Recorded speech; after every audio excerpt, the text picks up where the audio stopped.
Hi guys, welcome to How to Maximize. In this video, I will show you how to get more rolls on Monopoly Go. Open up the Monopoly Go game. You can invite your friends, and when they accept your invitation and start playing with you, you will get quite a lot of rewards, which include around 40 rolls and dice, which is pretty good. That's something you shouldn't be missing out, so try to get that. Next, apart from that, level up your net worth. So if you level up your net worth, you'll be eligible for free rolls and dice. To do that, just purchase billing or upgrade your town, and you will be able to get that.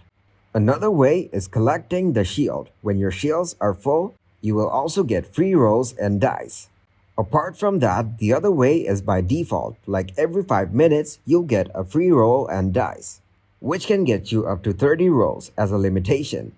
That's the maximum you can get. Try to check back in every 1 or 2 hours to earn free rolls and dice. These are some of the ways you can use to get rewards. Thanks for watching, and please leave a like, subscribe, and share.